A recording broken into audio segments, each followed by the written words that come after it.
Hello students, welcome back. Cell biology की इस lecture में हम जो सेल ऑर्गेनेल डिस्कस करने वाले हैं वो one of the most important cell organelles में से एक है। देखो कौन सी सेल ऑर्गेनेल हम आज डिस्कस करेंगे। हम आज बात कर रहे हैं सेंट्रियोल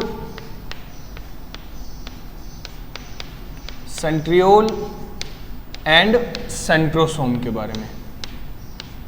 सेंट्रोसोम के बारे में क्लियर है। सेंट्रियोल और एंड सेंट्रोसोम दोनों अलग अलग स्ट्रक्चर हैं, बट है एक ही चीज।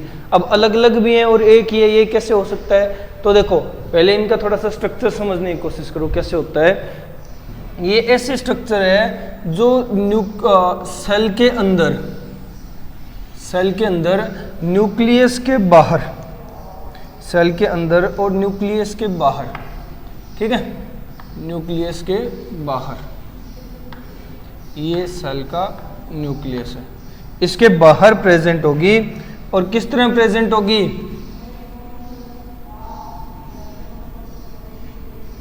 इस तरह से प्रेजेंट होगी, ठीक है, इस तरह से प्रेजेंट स्ट्रक्चर है। सेल के अंदर न्यूक्लियस के बाहर प्रेजेंट स्ट्रक्चर्स हैं और इन्हें कहा जाता है सेंट्रोसोम, जो बने हुए हैं सेंट्रियोल से, जो बने हुए हैं सेंट्रियोल से। क्लियर है?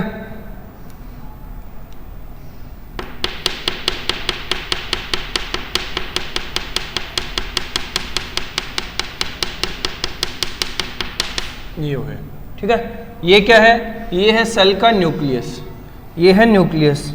ये क्या है? ये है सेल मेम्ब्रेन, ये है सेल मेम्ब्रेन। क्लियर है? समझ गए?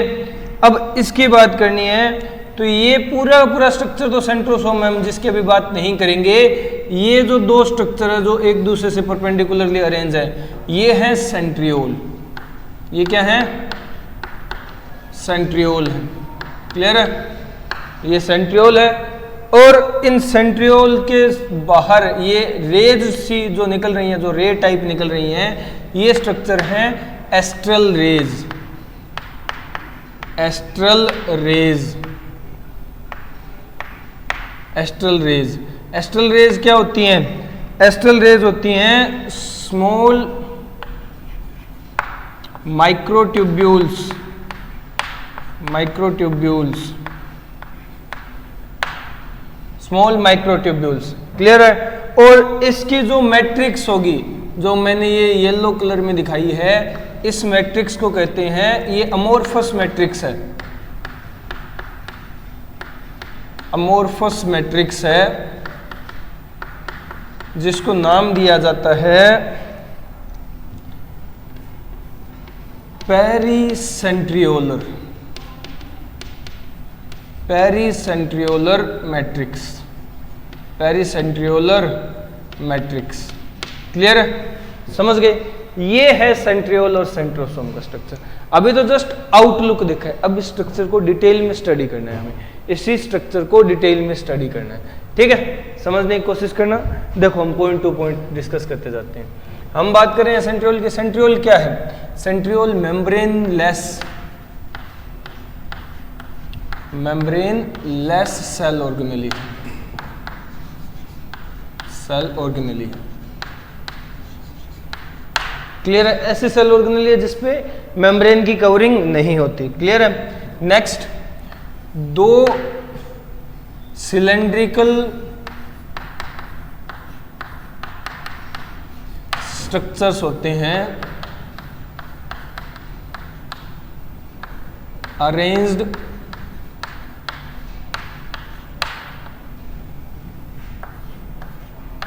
आउटसाइड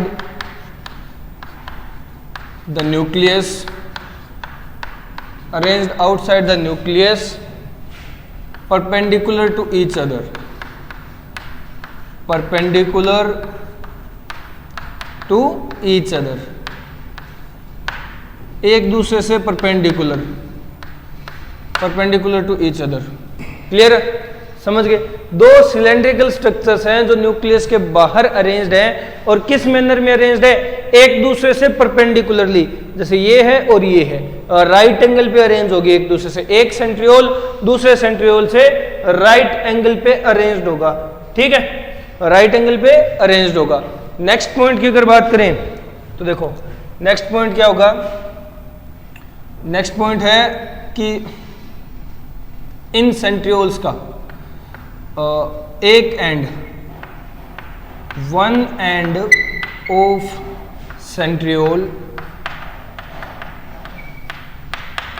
इज ओपन, एक एंड तो खुला होगा, and other and is closed, दूसरा एंड बंद होगा, एक खुला एंड होगा और एक बंद एंड होगा, मतलब एक सिरा खुला होगा एक सिरा बंद होगा। जैसे अगर मैं यहां बनाऊं सेंट्रियोल तो देखो इस तरह की अरेंजमेंट होगी, ठीक है, इस तरह की अरेंजमेंट होगी। ये तो है ओपन एंड, ये है क्लोज एंड, एक दूसरे से परपेंडिकुलर राइट एंगल पे अरेंज्ड है, ठीक है, राइट एंगल पे यानी 90 डिग्री पे अरेंज्ड है, ठीक है, समझ रहे हो ना, एक सेंट्रियोल दूसरा सेंट्रियोल, ये इस तरह की अरेंजमेंट होती है सेंट्रियोल्स की जो मैंने यहां बनाई है, ठीक है, समझ गए। नेक्स्ट पॉइंट, नेक्स्ट पॉइंट देखो, नेक्स्ट पॉइंट क्या होगा कि ये सेंट्रियोल्स जो हैं, ये सेंट्रियोल्स जो हैं ये बने हुए होते हैं, centrioles, centrioles are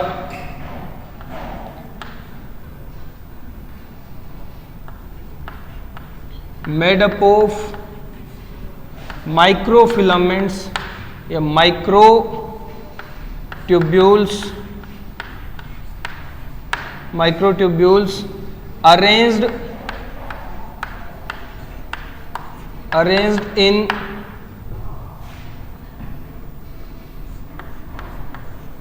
cartwheel, 1 minute,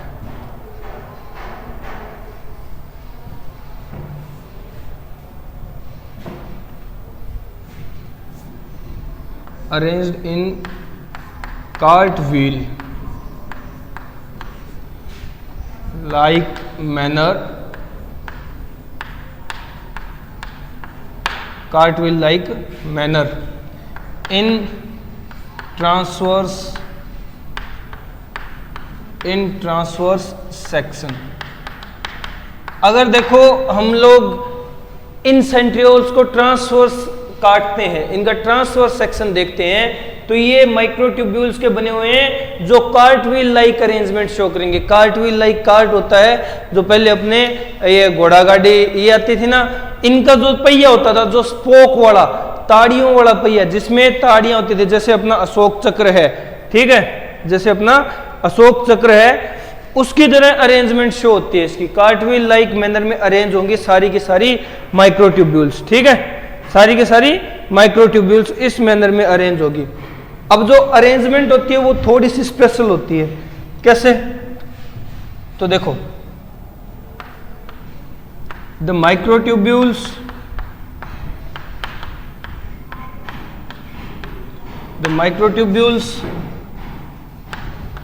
are arranged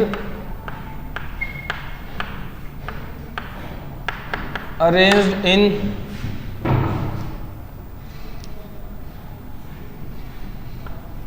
9 triplet plus 0 central 9 triplet plus 0 central arrangement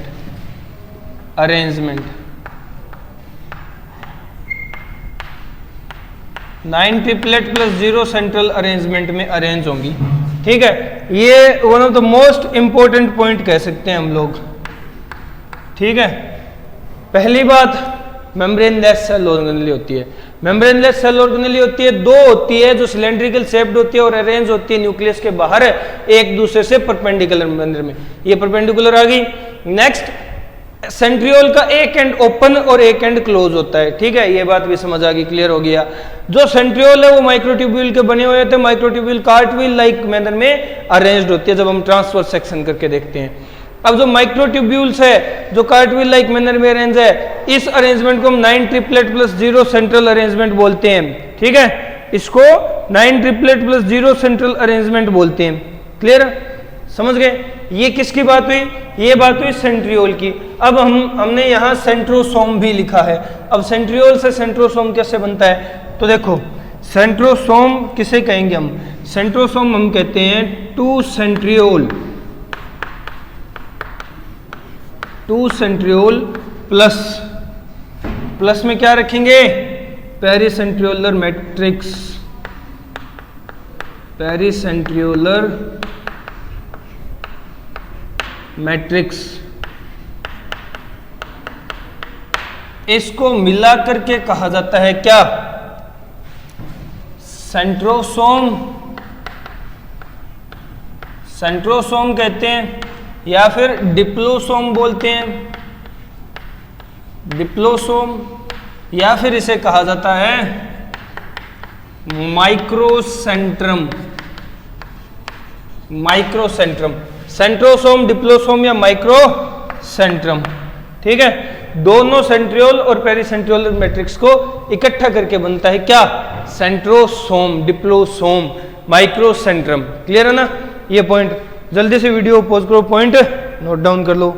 video pause करो, पॉइंट नोट डाउन कर लो, फिर नेक्स्ट पॉइंट डिस्कस करते हैं। हो गया? चलो, ये हमने इंट्रोडक्शन देखा है जस्ट किसका? सेंट्रियोल या सेंट्रियोसोम, एक ही बात है। ठीक है, क्योंकि सेंट्रोसोम सेंट्रियोल का ही बना हुआ होता है।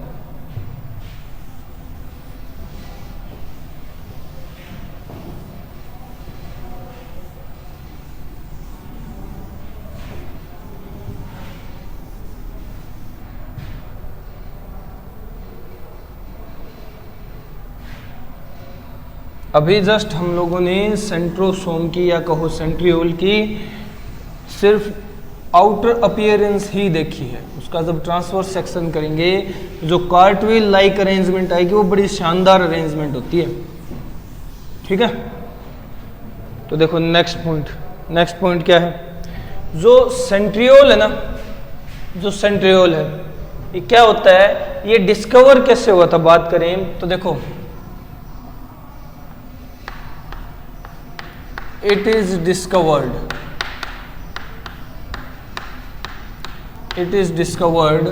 as dense stand body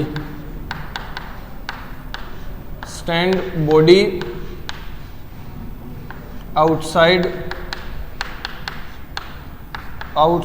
the nucleus। Nucleus के बाहर डेंस स्टैंड बॉडी की तरह एक स्ट्रक्चर दिखा था जिसको हम लोगों ने सेंट्रियोल या सेंट्रोसोम कहा। इस तरह डिस्कवरी हुई थी। ठीक है, समझ गए? अब सेंट्रियोल की एक खास बात होती है, एक स्पेशल पॉइंट होता है कि सेंट्रियोल जो है ना वो खुद का डीएनए रखता है।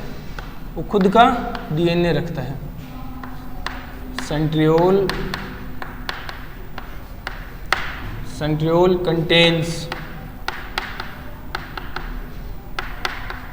its own DNA,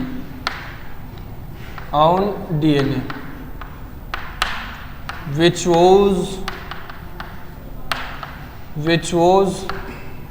believed to be prokaryotic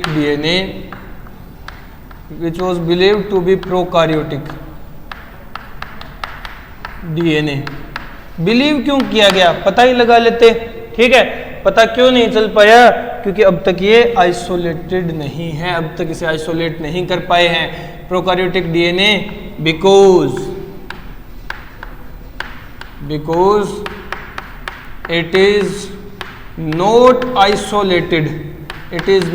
isolated yet. अब तक इसे आइसोलेट नहीं किया जा सका है, पर हम मानते हैं कि हो ना हो 100% ये प्रोकैरियोटिक डीएनए ही होगा। 100% ये प्रोकैरियोटिक डीएनए ही होगा। क्लियर है? अब जब आइसोलेट हो जाएगा तब अपने आप पता चल जाएगा हमें भी। ठीक है, नेक्स्ट पॉइंट नेक्स्ट पॉइंट ये है कि जो डीएनए है, hence the centriolar DNA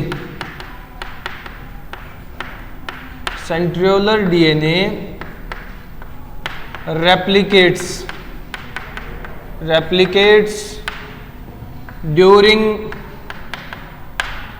S phase of cell cycle when nuclear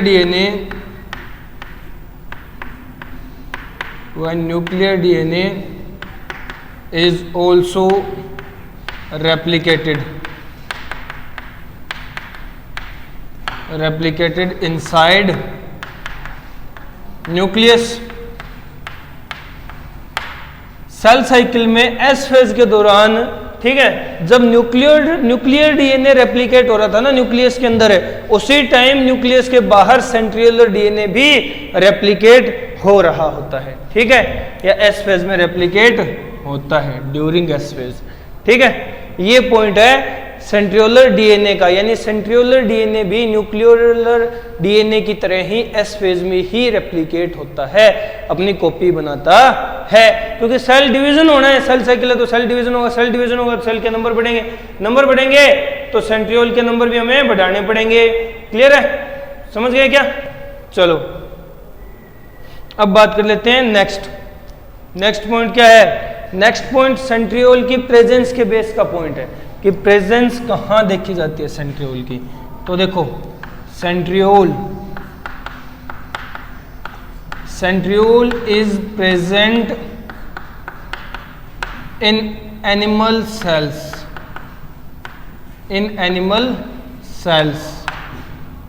but absent in plant cells,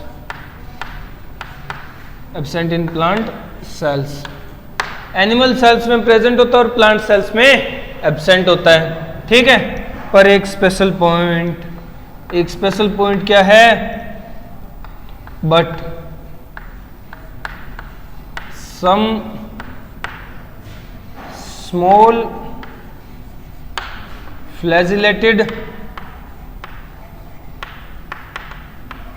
flagellated motile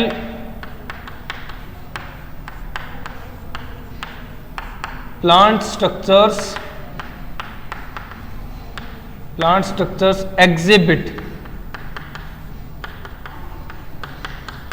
exhibit centriole। देखो कुछ छोटे प्लांट स्ट्रक्चर्स ऐसे होते हैं जो मूवेबल होते हैं, ठीक है, मोटाइल होते हैं, उनके पास सेंट्रियोल होता है क्योंकि उनके पास फ्लैजेला है। मैंने कहा ना फ्लैजिलेटेड, उनके पास फ्लैजेला है तो उनके पास सेंट्रियोल होगा ही होगा, ठीक है। माइक्रोट्यूब्यूल्स की अरेंजमेंट देखने को मिलेगी। समझ गए? जनरली प्लांट सेल्स में एब्सेंट होता है और एनिमल सेल्स में, लगभग ऑल एनिमल सेल्स में प्रेजेंट होता है, ठीक है। ये बात हुई किसकी? सेंट्रियोल की। ये बात किसकी हुई? सेंट्रियोल की। तो ये सेंट्रियोल के पॉइंट है कि इसको डिस्कवर किया गया था एक डेंस बॉडी की तरह, डेंस स्ट्रैंड स्ट्रक्चर जो न्यूक्लियस के बाहर की तरफ प्रेजेंट था, ठीक है। फिर पता चला इसके अंदर डीएनए भी होता है, हम लोगों ने उसे सेंट्रियोलर डीएनए कहा, मानते हैं कि ये प्रोकैरियोटिक डीएनए होगा, बट अब तक कंफर्म क्यों नहीं है? क्योंकि ये आइसोलेटेड नहीं है, अब तक आइसोलेट नहीं हो पाया है, ठीक है। नेक्स्ट कि ये जो डीएनए होता है सेंट्रियोल का, सेंट्रियोलर डीएनए, ये न्यूक्लियोलर डीएनए की तरह ही एस फेज में रेप्लिकेट करता है, ठीक है। न्यूक्लियोलर डीएनए न्यूक्लियस के अंदर रेप्लिकेट करता है, ये न्यूक्लियस के बाहर रेप्लिकेट करता है साइटोप्लाज्म के अंदर। क्लियर है, समझ गए? और नेक्स्ट पॉइंट कि सेंट्रियोल जो होता है ना, वो एनिमल सेल में प्रेजेंट और प्लांट सेल में एब्सेंट होता है, बट प्लांट सेल के कुछ स्ट्रक्चर्स होते हैं, ये एक तरह से तुम लोग एक्सेप्शन भी कह सकते हो, फ्लैजिलेटेड स्ट्रक्चर है, मोटाइल है, जिनके अंदर सेंट्रियोल प्रेजेंट होता है, ठीक है। समझ गए? ये पॉइंट्स हुए सेंट्रियोल के। जल्दी से वीडियो को पॉज करो, पॉइंट नोट डाउन कर लो, फिर नेक्स्ट पॉइंट डिस्कस करते हैं। हो गया क्या? चलो अब नेक्स्ट पॉइंट डिस्कस कर लेते हैं।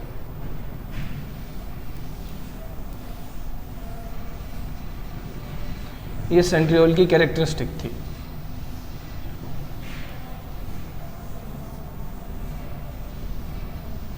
एक्सेप्शन या स्टार पॉइंट जहां आ गया वहां इतना ध्यान दे लेना कि क्वेश्चन जरूर आ सकता है, ठीक है। यहां एक्सेप्शन या स्टार पॉइंट कहां आया है कि कुछ प्लांट स्ट्रक्चर सेंट्रियोल रखते हैं, ठीक है।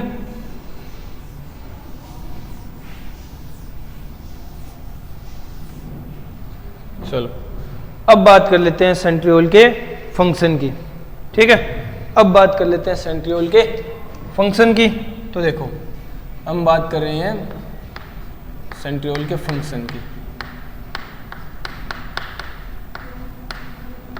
फंक्शंस देखो सेंट्रियोल के फंक्शंस क्या क्या होंगे, ठीक है। पहला और इंपॉर्टेंट फंक्शन होगा formation of spindle fibres. Spindle fibres को फॉर्म करेगा, ये स्पिंडल फाइबर की फॉर्मेशन इसका मोस्ट इंपॉर्टेंट फंक्शन होता है, ठीक है। और इसी वजह से सो कंट्रीब्यूट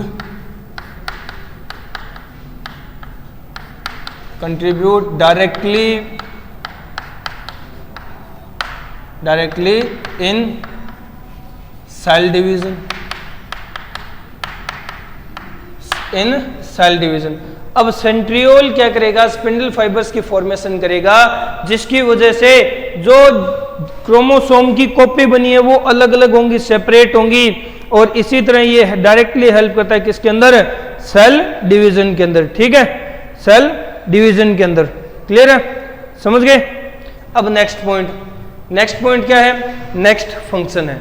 नेक्स्ट फंक्शन क्या होगा, जो सेकंड फंक्शन है वो ये है कि जो फ्लैजेला होता है, flagella and cilia arise from basal granule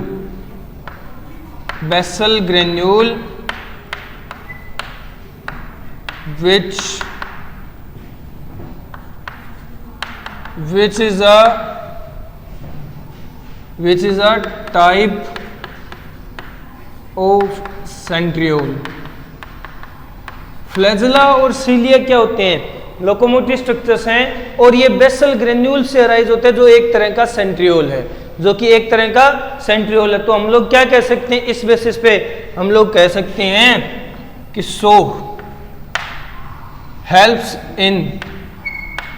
centriole helps in locomotion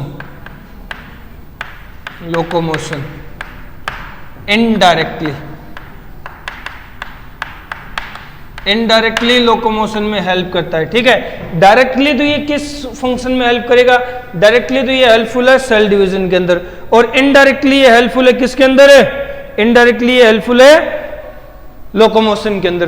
clear है, समझ गए। चलो नेक्स्ट थर्ड फंक्शन क्या होगा, देखो position of centriole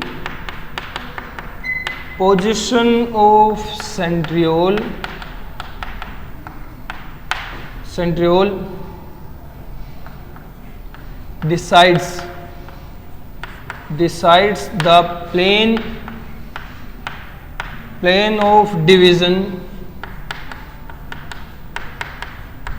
of division during cytokinesis.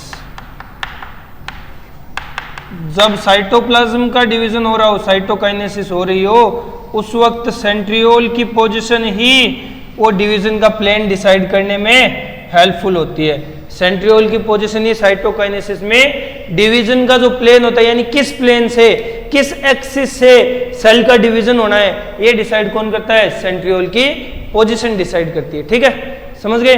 अब समझने के लिए एक नोट डाल लेना कि किस तरह से हेल्पफुल है। तो देखो फंक्शन में नोट में हम लोग क्या लिखेंगे कि देखो during cytokinesis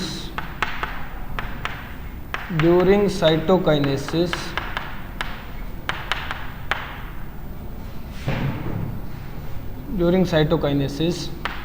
cell divides perpendicularly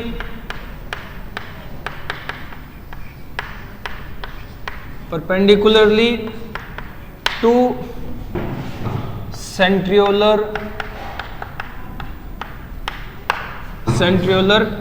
axis। Centriolar axis के परपेंडिकुलरली सेल डिवाइड करता है। ठीक है, देखो जैसे ये सेल है, ये क्या है, सेल है। ठीक है, समझ गए। न्यूक्लियस की 2 कॉपी बन चुकी है, न्यूक्लियस की 2 कॉपी बन चुकी है। ठीक है, यानी जेनेटिक मटेरियल की कॉपी बन चुकी है, सेल को डिवाइड होना है, कार्योकाइनेसिस होगी, जब साइटोकाइनेसिस होना है। साइटोकाइनेसिस कैसे होगा, इस सेंट्रियोल की परपेंडिकुलर एक्सिस के सेंट्रियोल की एक्सिस के परपेंडिकुलरली, सेंट्रियोल की जो एक्सिस होगी उसके परपेंडिकुलरली। सेंट्रियोलर एक्सिस क्या है, ये है सेंट्रियोलर एक्सिस, ये है सेंट्रियोलर एक्सिस। ये क्या है, ये तो सेंट्रियोल है, ये तो सेंट्रोसोम है, या कहो तुम लोग तो ये तो है सेंट्रोसोम, और सेंट्रोसोम में है सेंट्रियोल्स।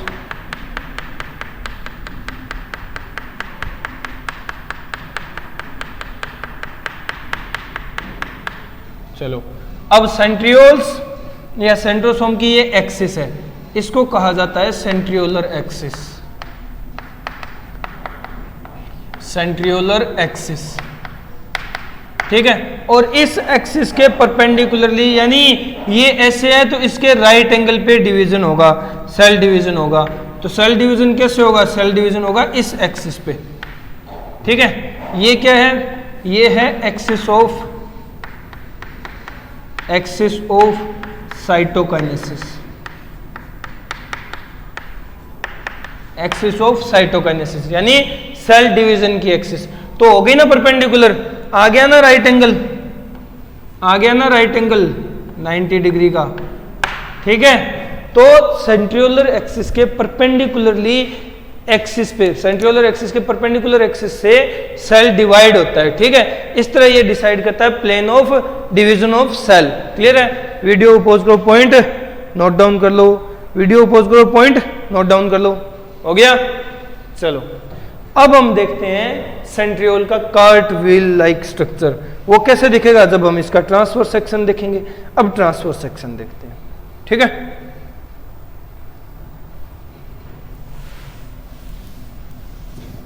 ये बात होगी फंक्शन की। अब सेंट्रियोल का देखते हैं ट्रांसवर्स सेक्शन।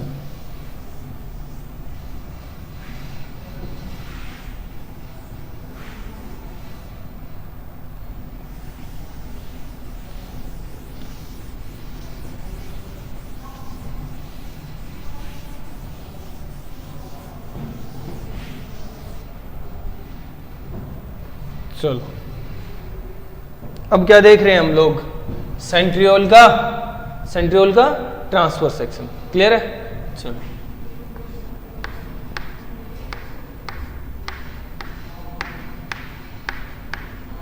Transverse section.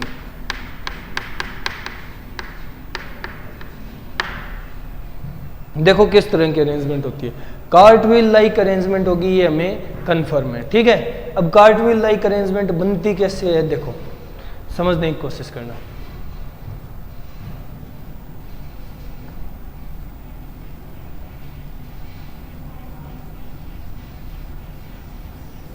थोड़ा सा कॉम्प्लेक्स डायग्राम है, कंफ्यूज नहीं होना है।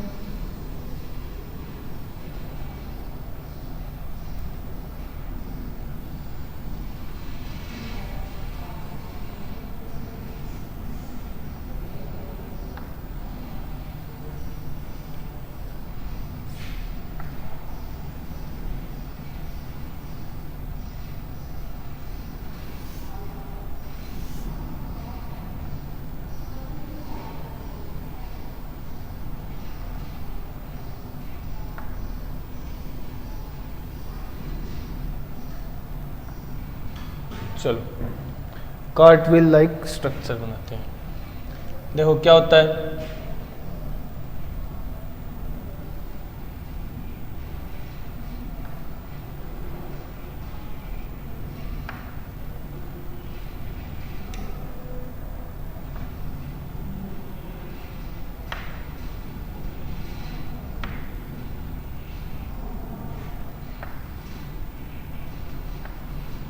पहले स्ट्रक्चर बना लेना, फिर अपने आप समझ आ जाएगा।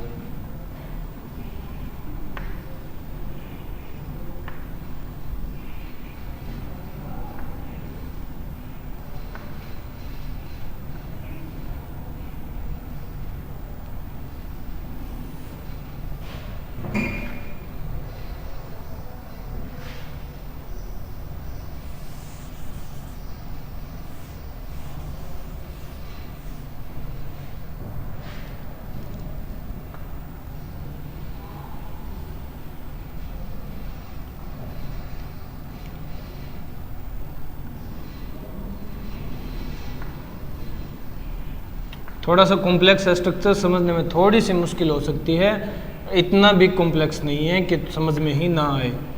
ठीक है,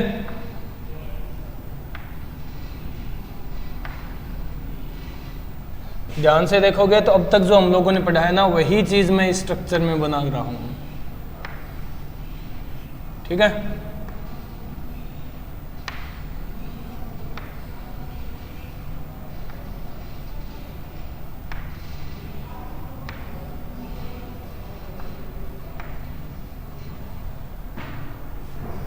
देखो देखते जाओ, ध्यान से देखना।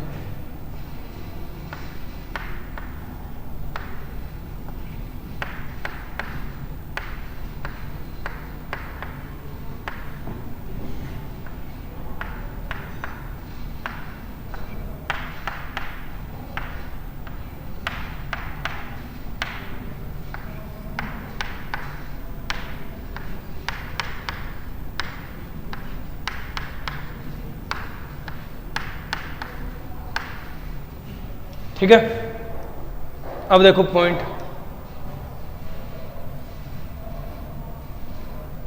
अब देखो पॉइंट।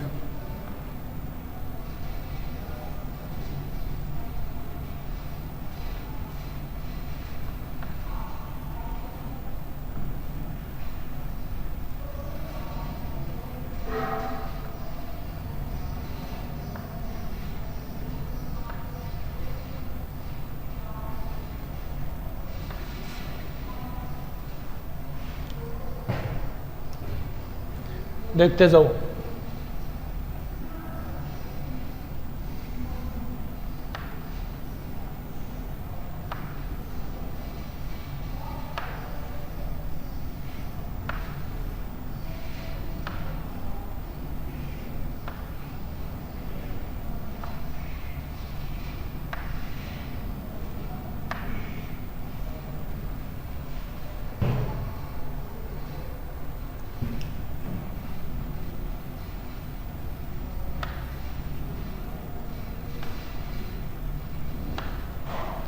ये है कार्टविल लाइक अरेंजमेंट या कार्टविल लाइक स्ट्रक्चर।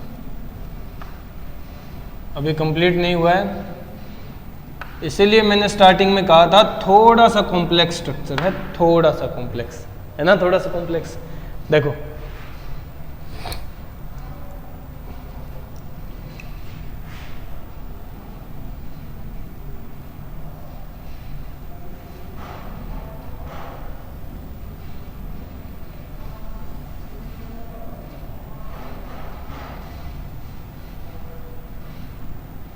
ए को कनेक्ट करना है सी से। ठीक है, ए को किससे कनेक्ट करना है, सी से। तो ये इस तरह से ए से सी कनेक्टेड है। अब बनाया ना कार्टविल like structure, original कार्टविल like structure. ये होता है जिसे हम लोग कहते हैं कि कार्टविल लाइक अरेंजमेंट होते हैं। ठीक है, गाड़ी के पहिए जैसी अरेंजमेंट होती है। क्लियर है, समझ गए, समझ रहे हो ना। ये है कार्टविल like arrangement, most complex structure है सेंट्रियोल का। एक बार ध्यान से देखो, देखो मैंने क्या बनाया है, 9 स्पोक बनाए हैं। ठीक है, 9 स्पोक बनाए मैंने टोटल, क्लियर है ना, समझ गए। और इनको कनेक्ट किया है किससे, एक सेंट्रल पार्ट से, एक सेंट्रल पार्ट से। देखो समझने की कोशिश करना। अब इसको लेबलाइज कर लेते हैं, अब इसको लेबलाइज कर लेते हैं। तो देखो मैं स्टार्टिंग करता हूं सबसे सेंट्रल पार्ट से, ठीक है। ये जो स्ट्रक्चर है ना, इसको कहते हैं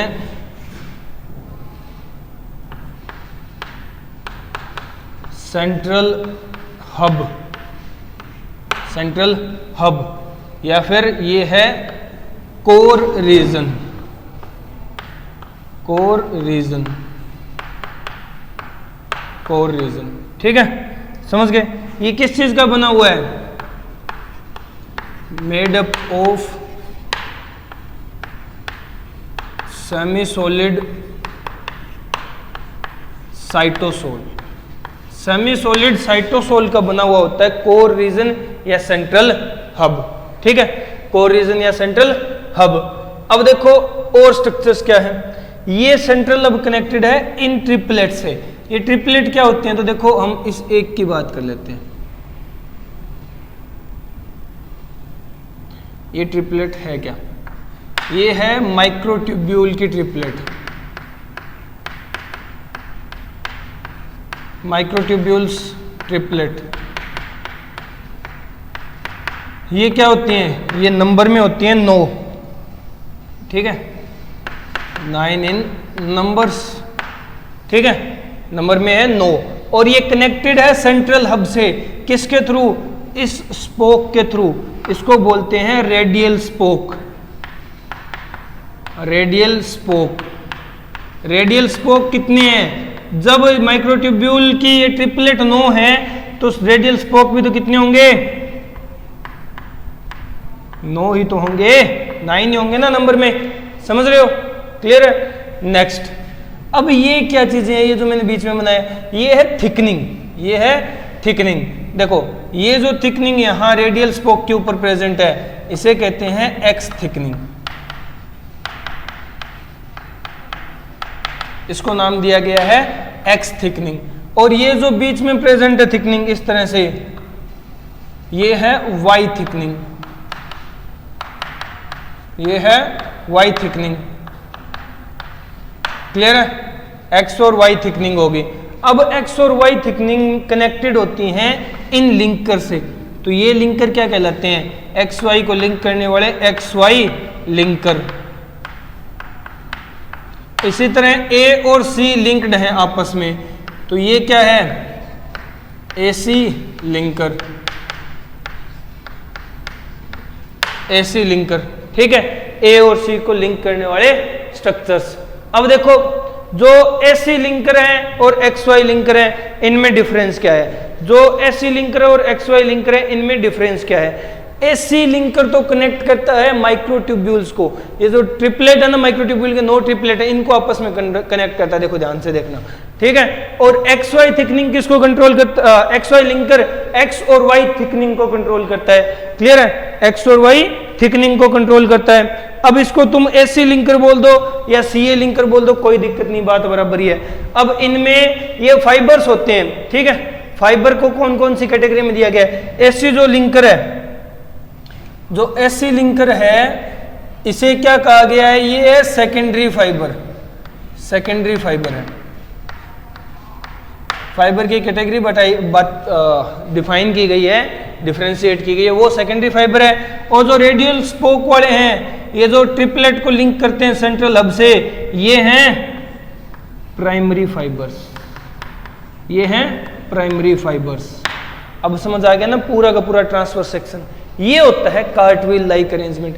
ये क्या होता है, ये होता है कार्टव्हील लाइक अरेंजमेंट। ध्यान से देखो तुम लोग, दिख रहा होगा तुम्हें एक व्हील जैसा स्ट्रक्चर दिख रहा होगा, ठीक है, समझ गए, क्लियर है ना।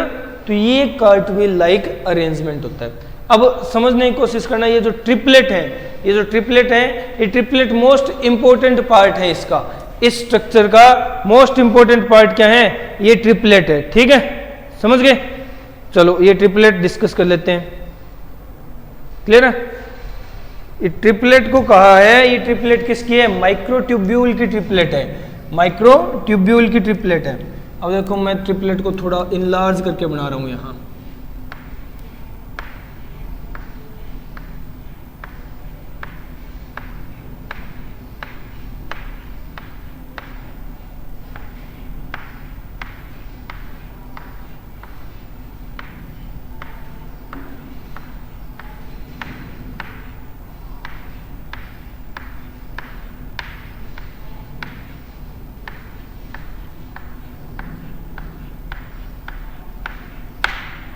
ठीक है, ट्रिपलेट को थोड़ा सा बड़ा करके बनाया है।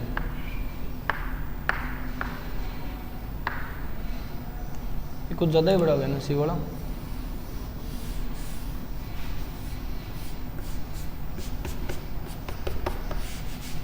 थोड़ा छोटा करते हैं इसे।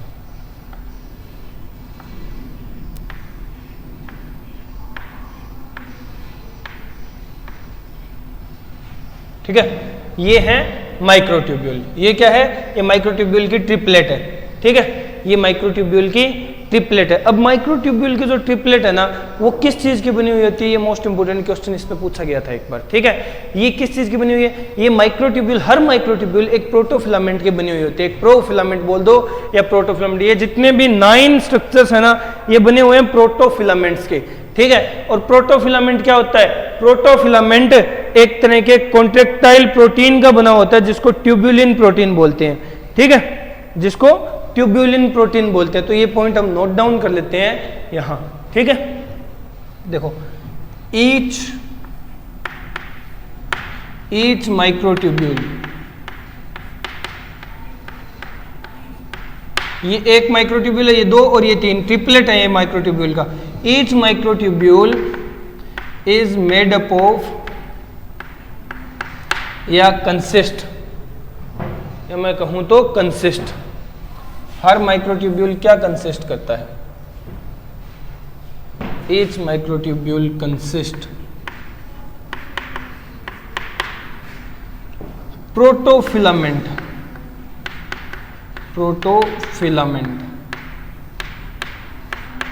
Each microtubule consist protofilament. ठीक है, made up of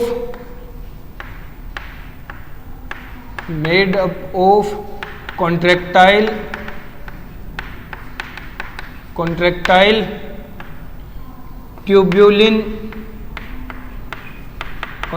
tubulin protein,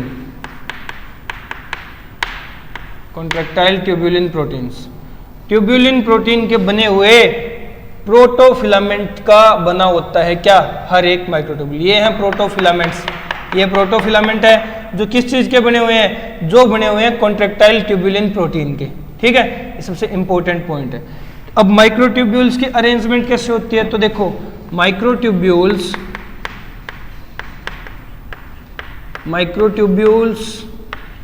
are arranged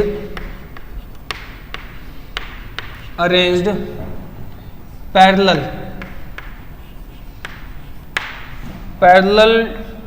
to long axis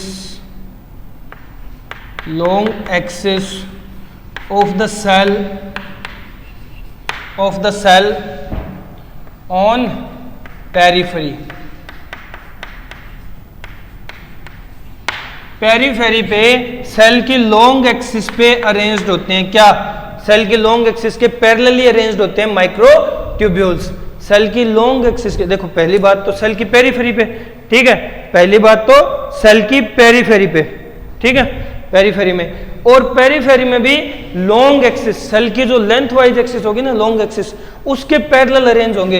यानी ये भी सेल की लॉन्ग एक्सिस पे अरेंज होते हैं। ठीक है, ये भी सेल की लॉन्ग एक्सिस पे अरेंज होते हैं। ये मैंने इसलिए रफ किया है क्योंकि मैं ऊपर लिख देता हूं, यहां कंफ्यूजन ना हो। 9 इन नंबर, ये 9 है। ठीक है, 9 इन नंबर। माइक्रोट्यूब्यूल्स ट्रिपलेट 9 होते हैं नंबर में। ठीक है, तो ये है ट्रांसवर्स सेक्शन कार्टविल लाइक अरेंजमेंट जो बना हुआ है माइक्रोट्यूब्यूल्स के ट्रिपलेट का। 9 ट्रिपलेट होते हैं ऐसे। हर माइक्रोट्यूब्यूल के ट्रिपलेट में, हर माइक्रोट्यूब्यूल के पास प्रोटोफिलामेंट होते हैं जो कि कॉन्ट्रैक्टाइल ट्यूब्यूलिन प्रोटीन के बने हुए हैं, और हर माइक्रोट्यूब्यूल अरेंज होती है पेरीफेरी पे सेल की लॉन्ग एक्सिस के पैरेलली। क्लियर है? सेल की जो लॉन्ग एक्सिस होती है उसके पैरेलल में अरेंज होती है माइक्रोट्यूब्यूल। क्लियर है ना? समझ गए? चलो लपेटो जल्दी से ये स्ट्रक्चर, जल्दी लपेटो। ये स्ट्रक्चर है ट्रांसवर्स सेक्शन। ये क्या है? ये है ट्रांसवर्स सेक्शन। क्लियर है? हो गया? चलो अब नेक्स्ट पॉइंट डिस्कस करते हैं। ये तो ट्रांसवर्स सेक्शन की बात हुई, अब नेक्स्ट पॉइंट डिस्कस करते हैं। इन सेंट्रियोल या फिर सेंट्रोसोम की वजह से जो डिवीजन होता है ना, सेल डिवीजन, वो दो टाइप का हो जाता है। ठीक है? और दो अलग अलग टाइप का सेल डिवीजन प्रेजेंट होता है प्लांट्स और एनिमल सेल में on the basis of centriole या सेंट्रोसोम। वही डिस्कस करना है। अब लास्ट पॉइंट है सेंट्रियोल या सेंट्रोसोम का। क्लियर है? चलो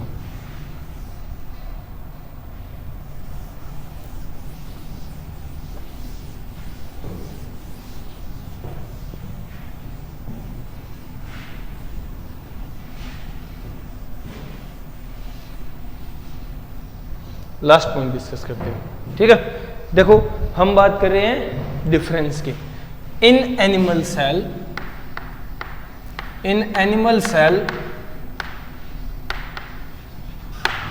centriole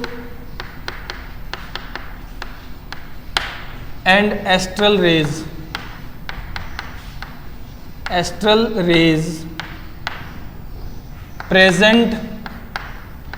present on two poles and decides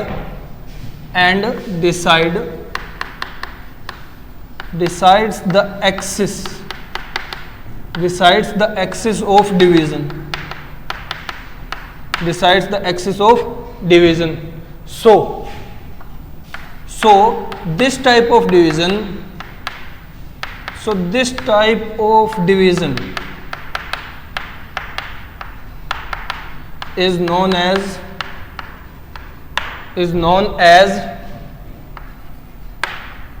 amphiastral division.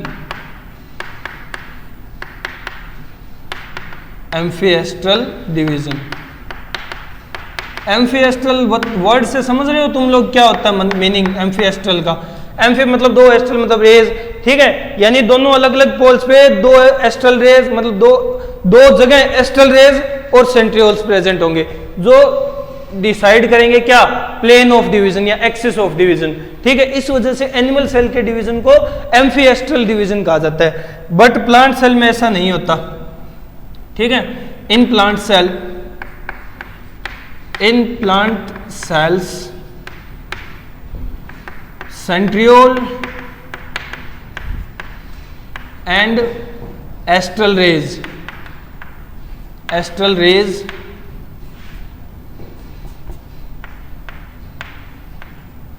are absent. Centriole and astral rays are absent. So this type of division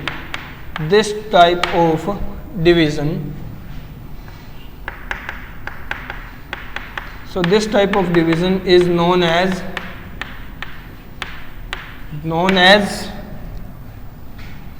anastral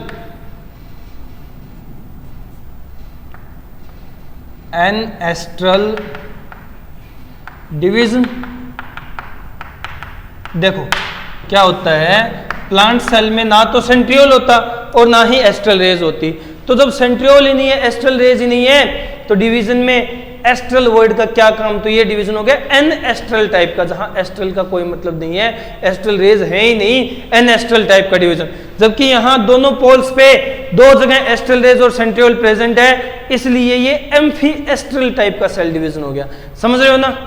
यहां अपना सेंट्रियोल और सेंट्रोसोम होते हैं कंप्लीट। इस लेक्चर में हम लोग डिस्कस करने वाले हैं कुछ स्पेशल स्ट्रक्चर्स जो एक सेल की मॉडिफिकेशन हम लोग कह सकते हैं या सेल के पार्ट की मॉडिफिकेशन कह सकते हैं। वो स्ट्रक्चर्स क्या हैं? वो लोकोमोशन और मूवमेंट में हेल्पफुल स्ट्रक्चर हैं जिन्हें हम लोग सीलिया और फ्लैजेला के नाम से जानते हैं। तो हम किसे डिस्कस करने वाले हैं इस लेक्चर में?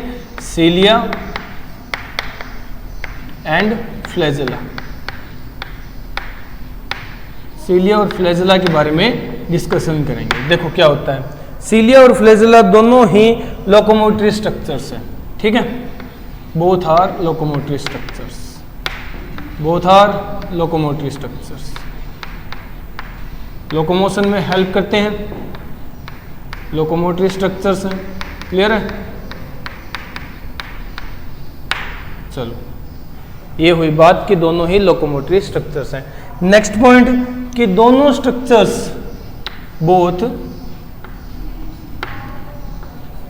Both are outgrowth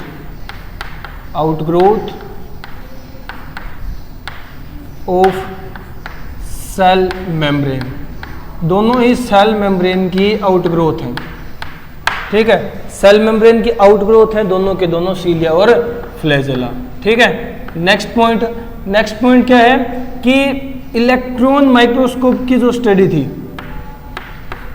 electron microscopic study of सीलिया and flagella reveals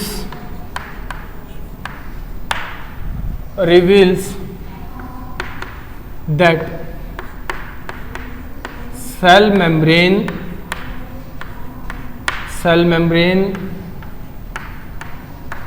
is present over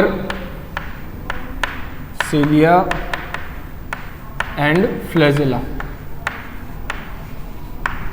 cell membrane की आउटग्रोथ तो है, साथ ही साथ इलेक्ट्रॉन माइक्रोस्कोपिक स्टडी ने क्या बता दिया कि सेल मेम्ब्रेन प्रेजेंट होती है सीलिया और फ्लैजेला के ऊपर। जैसे क्या होता है, गुब्बारा नहीं देखा, गुब्बारे को फुलाते हैं और उसमें उंगली डालते हैं तो उंगली जैसे शेप बन जाती है बाहर की तरफ, बट उसके ऊपर रहता तो गुब्बारा ही है ना, गुब्बारे की कवरिंग रहती है ना। ऐसा ही जस्ट सेल के साथ हुआ, सेल के अंदर से एक आउटग्रोथ ऐसे निकलनी स्टार्ट हुई और वो सेल मेम्ब्रेन को अपने ऊपर कवर करते हुए ऐसे बाहर की तरफ निकल गई, ठीक है, जिन्हें हम लोग सीलिया और फ्लैजेला बोलते हैं। समझ गए? तो देखो नेक्स्ट जो पॉइंट है, यूकारियोटिक सीलिया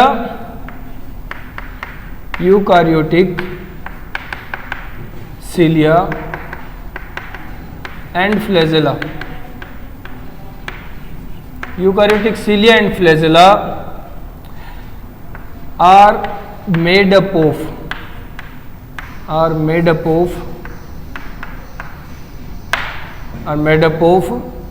contractile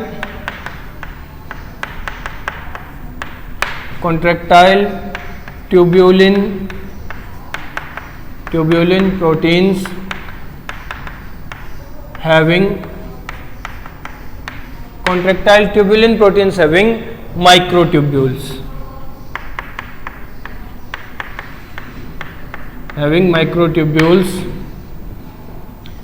having microtubules कि यूकारियोटिक सेल के जो सीलिया और फ्लैजेला होते हैं ना, वो किस चीज के बने होते हैं? कॉन्ट्रैक्टाइल ट्यूब्यूलिन प्रोटीन की बनी हुई माइक्रोट्यूब्यूल्स के बने हुए होते हैं, ठीक है। समझिए, these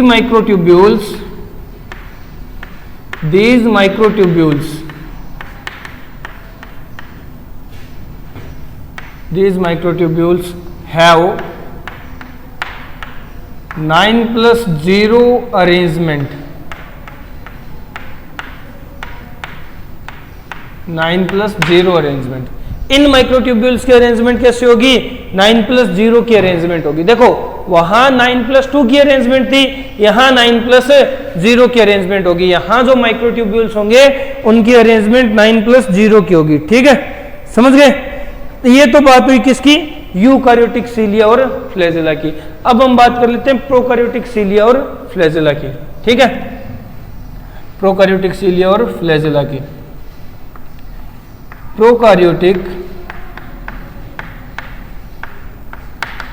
प्रोकारियोटिक cilia and flagella, mainly यहां फ्लैजेला ही आएगा। Flagella are made up of microtubules microtubules having contractile flagellin protein, contractile flagellin protein। Prokaryotic flagella किस चीज के बने हुए होते हैं? कॉन्ट्रैक्टाइल फ्लैजेलिन प्रोटीन के बने हुए होते हैं, जबकि ये कॉन्ट्रैक्टाइल ट्यूबुलिन प्रोटीन के थे, ये फ्लैजेलिन प्रोटीन के हैं। ठीक है फ्लैजेला ही, बट ये यूकार्योटिक है, ये प्रोकार्योटिक है। क्लियर है? और यहां जो माइक्रोट्यूब्यूल्स होंगी, these microtubules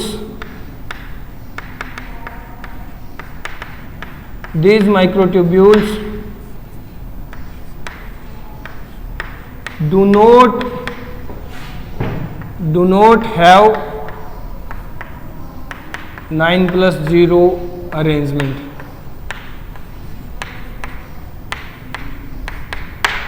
Do not have such 9+0 arrangement। ऐसी कोई अरेंजमेंट नहीं होती इन माइक्रोट्यूब्यूल्स की। ठीक है, इन माइक्रोट्यूब्यूल्स की ऐसी कोई अरेंजमेंट नहीं होती। तो देखो, सीलिया फ्लैजेला लोकोमोटरी स्ट्रक्चर है, सेल मेम्ब्रेन की आउटग्रोथ है। इलेक्ट्रॉन माइक्रोस्कोप स्टडी ने बताया था कि जो सीलिया और फ्लैजेला होते हैं, सेल मेम्ब्रेन उनके ऊपर प्रेजेंट होती है, यानी हटती नहीं है। सेल मेम्ब्रेन को फाड़ करके आउटग्रोथ नहीं निकलती, सेल मेम्ब्रेन इनके ऊपर कवर्ड रहती है। ठीक है, eukaryotic cilia flagella contractile tubulin protein के बने हुए होते हैं, और प्रोकार्योटिक फ्लैजेला फ्लैजेलिन प्रोटीन का बना होता है, कॉन्ट्रैक्टाइल फ्लैजेलिन प्रोटीन। यहां जो माइक्रोट्यूब्यूल्स होगी यूकार्योटिक में, यूकार्योटिक सेल्स में, उनकी अरेंजमेंट 9+0 की होगी, और यहां ऐसी कोई अरेंजमेंट देखने को नहीं मिलेगी। क्लियर है? जल्दी से लपेट लो, फिर नेक्स्ट पॉइंट डिस्कस करते हैं। जल्दी हो गया? चलो, ये जस्ट बेसिक पॉइंट्स हैं रिलेटेड टू सीलिया एंड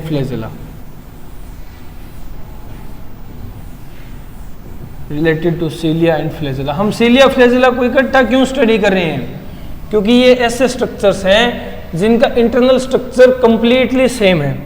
ठीक है, ये ऐसे पार्ट्स हैं जिनका इंटरनल स्ट्रक्चर कंप्लीटली सेम है। एक्सटर्नल या मॉर्फोलॉजिकल थोड़े बहुत डिफरेंसेस देखने को मिलते हैं, वो अभी हम लोग डिस्कस करेंगे। ठीक है,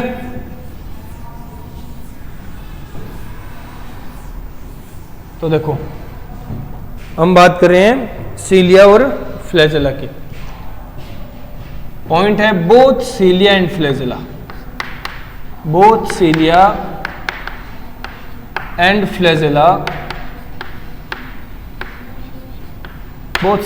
flagella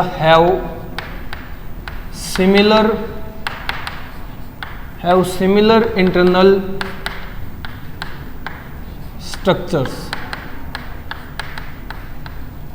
similar internal structures, but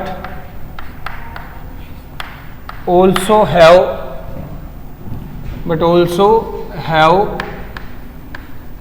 some morphological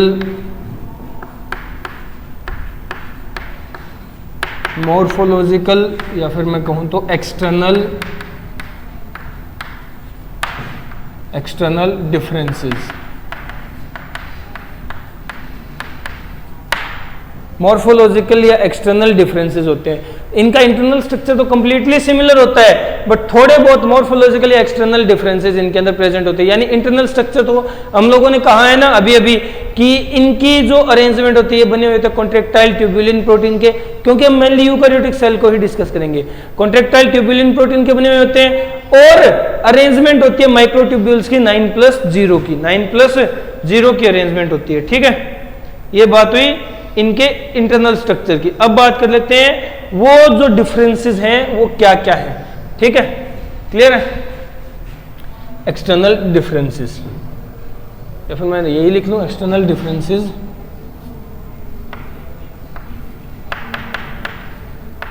which are, वो क्या क्या हैं। देखो, यहां हम टेबल बनाएंगे एक तरह से। पहले हम स्टडी पॉइंट कि हमें डिफरेंसेस किस किस पॉइंट में देखने हैं, कौन कौन से डिफरेंसेस होते हैं, फिर वो डिफरेंसेस कैसे हैं, मतलब सीलिया में वो स्ट्रक्चर्स किस तरह के हैं और फ्लैजेला में वो क्या है। क्लियर है? तो देखो, स्टडी पॉइंट में पहला पॉइंट हम लोग डिस्कस करेंगे, हम लेकर के चलेंगे नंबर को, संख्या। ठीक है, सीलिया के नंबर कितने होते हैं? ठीक है,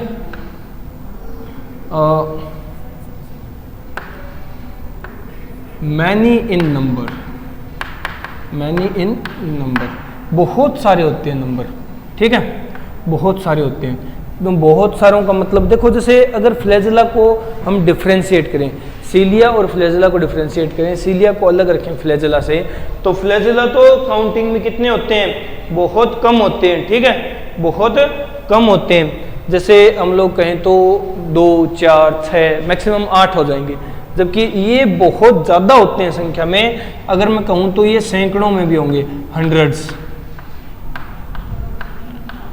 होंगे। ठीक है, अब यही बताने के लिए एग्जाम्पल ले लेते हैं। मैं यहाँ एग्जाम्पल ले रहा हूँ यूग्लिना का, सॉरी पैरामीशियम का, पैरामीशियम। ठीक है, क्लियर है। जबकि फ्लैजेला, फ्लैजेला होते हैं few in number, few in number. Generally जो अभी अभी हम लोगों ने कहा 1 to 8, 1 से 8 के बीच में होंगे। ठीक है, एग्जाम्पल ले लेता हूं यूग्लिना का। ठीक है, यूग्लिना का तो देखो किस तरह से, अगर पैरामीशियम की बात करें तो ये स्ट्रक्चर होता है पैरामीशियम का।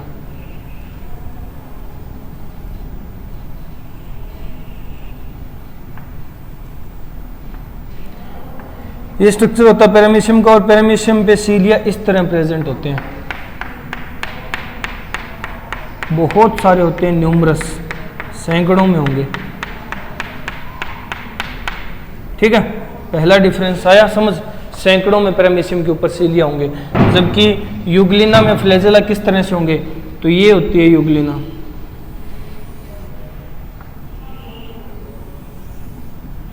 यूग्लिना स्ट्रक्चर इस तरह का होता है, और इसके अंदर फ्लैजेला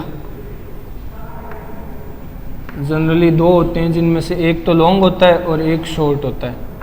ठीक है, ये यूग्लिना है, ये पैरामीशियम है, और इस तरह से नंबर में डिफरेंस है। ठीक है, पैरामीशियम यानी जिसके अंदर सीलिया है, सीलिया काफ़ी ज़्यादा होती है, नंबर में हंड्रेड्स के करीब होती है। ठीक है, और यूग्लिना जिसके अंदर फ्लैजेला, फ्लैजेला 1 से 8 के बीच में होते हैं, जनरली यूग्लिना में होते हैं 2। समझ गए? पहला डिफरेंस समझ आया ना, पहला स्टडी पॉइंट जो नंबर का था वो समझ आया, क्लियर हुआ? तो जल्दी से लपेटो इसे, फिर हम लोग नेक्स्ट स्टडी पॉइंट देखते हैं। जल्दी लपेटो,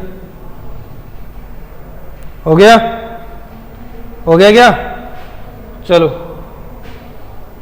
अब बात कर लेते हैं नेक्स्ट पॉइंट, नेक्स्ट डिफरेंस की।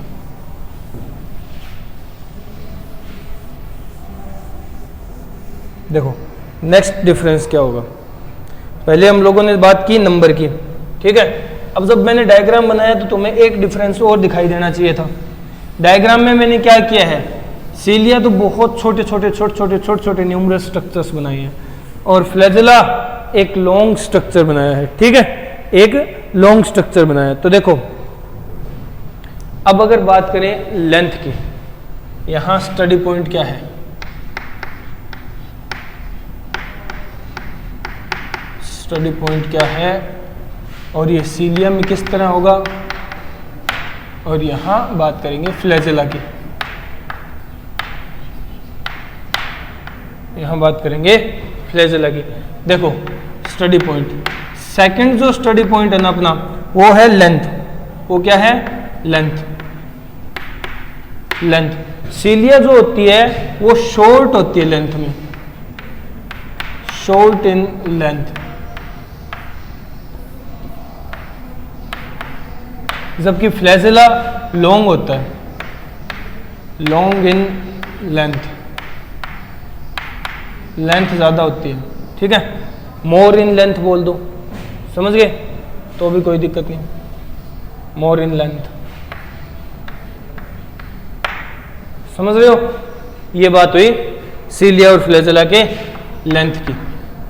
अब नेक्स्ट डिफरेंस हम लोग देखेंगे थर्ड जो डिफरेंस है वो इंपॉर्टेंट है। थर्ड डिफरेंस है मूवमेंट का। किसका? मूवमेंट का। किस तरह की मूवमेंट होगी, ठीक है। तो सीलिया की जो मूवमेंट होती है ना, वो मूवमेंट होती है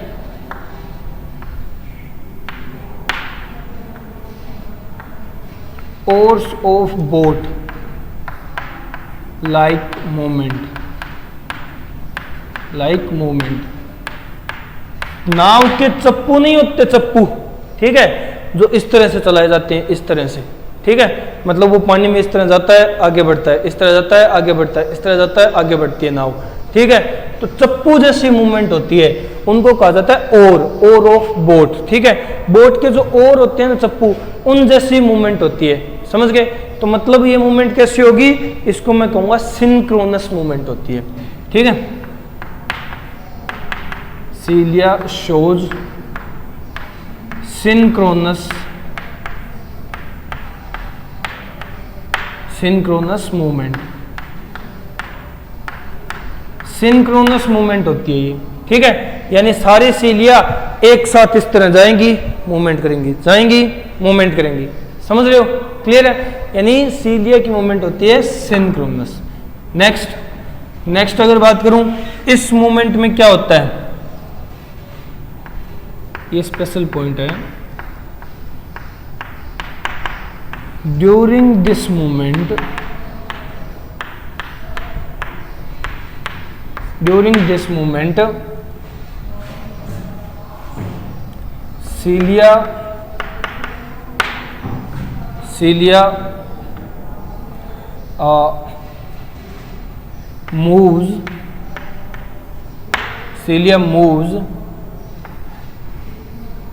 सीलिया moves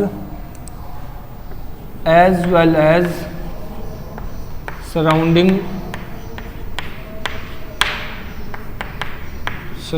medium, जो कि वाटर होता है मेनली,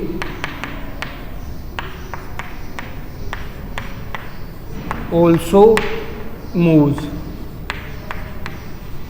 ये क्या करती है, जैसे चप्पू, नाव चलती हुई देखी होगी बहुत सारे लोगों ने, और नहीं तो वीडियो में देखी होगी। चप्पू वाली नाव जब चलती है तो नाव आगे बढ़ती रहती है वो चप्पुओं के हिलने के कारण, और पानी पीछे की तरफ धकेलता रहता है, ठीक है, पानी पीछे धकेलता जाता है। तो क्या होता है, सीलिया में भी मूवमेंट होगी और साइड में जो सराउंडिंग मीडियम होगा वाटर, उसमें भी मूवमेंट होगी, ठीक है। ये तो ही मूवमेंट सीलिया की, क्लियर है। अब बात कर लेते हैं फ्लैजेला की। फ्लैजेला की मूवमेंट क्या होती है, अनड्यूलेटिंग मूवमेंट। अनड्यूलेटिंग मूवमेंट कैसी होती है, हंटर लाइक मूवमेंट।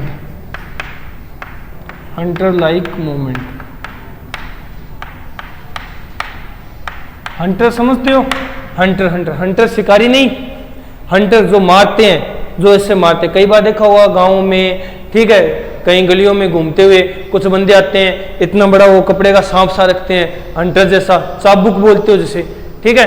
वो क्या करते हैं, अपने मारते रहते हैं ऐसे, कभी यहाँ से कभी यहाँ से, ठीक है। वो हमें ये दिखाते हैं कि हमें दर्द नहीं होता और हम उन्हें रुपए देते हैं थोड़े बहुत। वो टेक्निक होती है सबकी अपनी अपनी। तो वो होता है हंटर, चाबुक। और चाबुक जैसी मूवमेंट होती है फ्लैजेला की। क्या होता है, ऑर्गेनिज्म के पास फ्लैजेला है, ऐसे लहरा रहा है, पानी में ऐसे देख के मारेगा और आगे बढ़ जाएगा, फिर पानी में ऐसे देख के मारेगा, फिर आगे बढ़ जाएगा, फिर ऐसे ऐसे लहराएगा, पानी में देख के मारेगा, आगे बढ़ जाएगा। ये होता है फ्लैजेला के through movement, undulating hunter like movement, ठीक है। हंटर लाइक मूवमेंट कैसे, देखो हंटर लाइक मूवमेंट कैसे होगा, इस मूवमेंट के दौरान, during this movement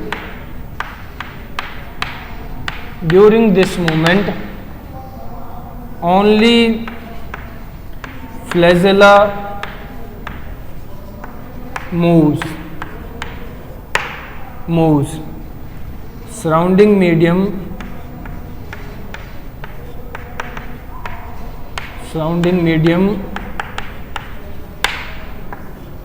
do not disturb। Surrounding medium disturb नहीं होता, ठीक है। सराउंडिंग मीडियम डिस्टर्ब नहीं होता। इसको इस तरह से यूज किया जाता है जैसे स्पर्म अपनी टेल को यूज करता है, ठीक है, ऐसे ऐसे ऐसे ऐसे बहता हुआ चला जाता है, तो सराउंडिंग मीडियम को तो डिस्टर्ब करता नहीं है, ठीक है, और फ्लैजेला के कारण ऑर्गेनिज्म की बॉडी मूव कर जाती है। समझ गए? ये हैं लोकोमोटरी स्ट्रक्चर्स में मॉर्फोलॉजिकल डिफरेंस, सीलिया और फ्लैजेला के मॉर्फोलॉजिकल डिफरेंस। एक काम करो, वीडियो पॉज करो, जल्दी से नोट डाउन कर लो, ठीक है, जल्दी नोट डाउन करो, फिर हम लोग नेक्स्ट पॉइंट डिस्कस करते हैं। हो गया? चलो अब बात कर लेते हैं नेक्स्ट पॉइंट की। अब हम डिस्कस करेंगे सीलिया और फ्लैजेला का स्ट्रक्चर, स्ट्रक्चरल डिफरेंस सीलिया और फ्लैजेला में। तो स्ट्रक्चर हम लोगों ने क्या कहा, internal structure as it is exact similar होता है दोनों का, है ना। तो देखो किस तरह का स्ट्रक्चर होता है।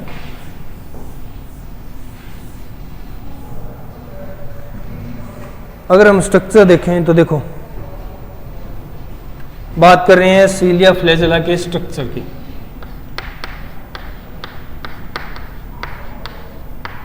और स्ट्रक्चर में होते हैं 3 पार्ट्स, 3 पार्ट्स, ठीक है। 3 पार्ट कौन कौन से, तो देखो ध्यान से देखना।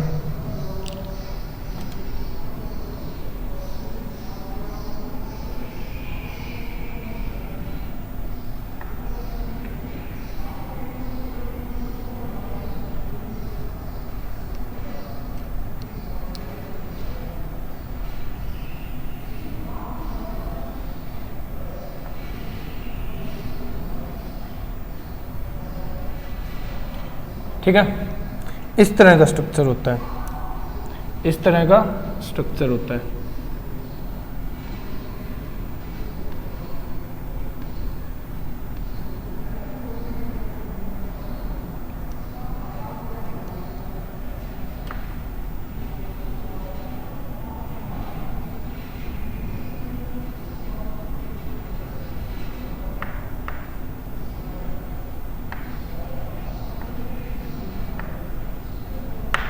इस तरह का स्ट्रक्चर होता है सीलिया और फ्लैजेला का, ठीक है।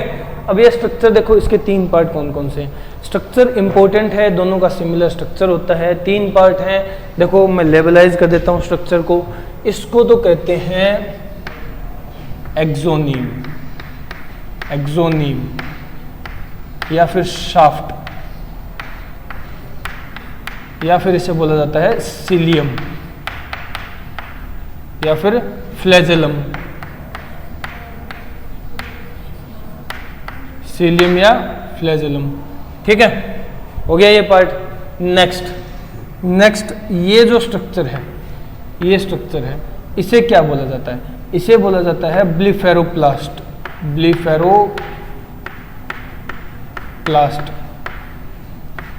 या फिर काइनेटोसोम, काइनेटोसोम, या फिर इसे बोला जाता है basal granule, basal granule. Clear है? समझ गए? तो देखो हम ये बेसल ग्रेन्यूल, ब्लीफेरोप्लास्ट या काइनेटोसोम क्या है, ये वही स्ट्रक्चर है जिसको हम लोगों ने कहा था कि ये एक तरह का सेंट्रियोल होता है, कि ये एक तरह का सेंट्रियोल होता है। क्लियर है? ये सेंट्रियोल है जो हमें बताएगा कैसे 9+2 की अरेंजमेंट होती है सीलिया के अंदर, और कैसे फिर वो अरेंजमेंट 9+0 की जैसी भी होती है, यानी 2 अरेंजमेंट किस तरह से होती है। बेसल ग्रेन्यूल है तो हमें डेफिनेटली पता है ये सेंट्रियोल है, सेंट्रियोल की 9+2 की अरेंजमेंट होती है। फिर इस स्ट्रक्चर में 9+0 वाली अरेंजमेंट कहाँ से होगी वो हम देखते हैं। ये बाकी बचा हुआ पार्ट, ये बाकी बचा हुआ पार्ट, इसको बोला जाता है राइजोप्लास्ट, राइजोप्लास्ट, ठीक है। और ये जो बैंड है, ये जो अल्टरनेट डार्क बैंड्स हैं,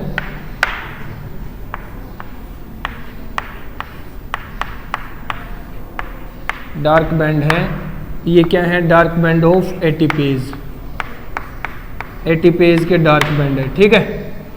समझ गए? अब देखो स्ट्रक्चर की डेफिनेशन या स्ट्रक्चर को डिफाइन कैसे करेंगे हम लोग, ठीक है। इस स्ट्रक्चर को डिफाइन कैसे करेंगे, देखो अगर मैं बात करूं किसकी, एक्सोनीम, सॉफ्ट सीलियम या फ्लैजेलम की, तो इसकी होती है वो माइक्रोट्यूब्यूल्स की अरेंजमेंट, ठीक है। माइक्रोट्यूब्यूल्स हैव 9+0 अरेंजमेंट, 9+0 अरेंजमेंट, ठीक है। बेसल ग्रेन्यूल क्या है, बेसल ग्रेन्यूल हम लोग पहले भी डिस्कस कर चुके हैं, काइनेटोप्लास्ट, ब्लिफेरोप्लास्ट। बेसल ग्रेन्यूल क्या है, basal granule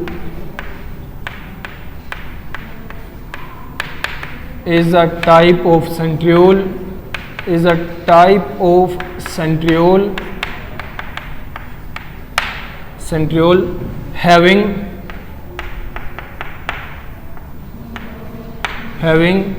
9+2 arrangement of microtubules, arrangement of microtubules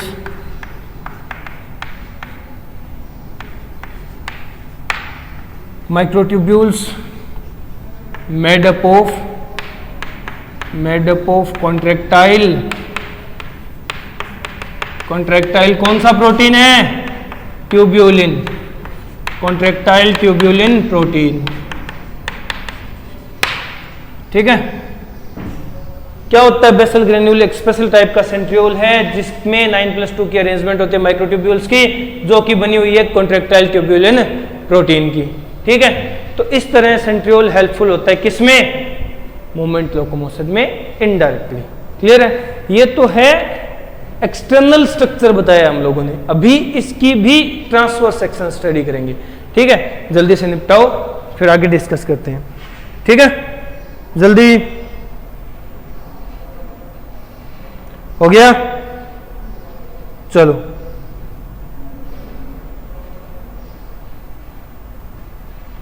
निपटाते हैं।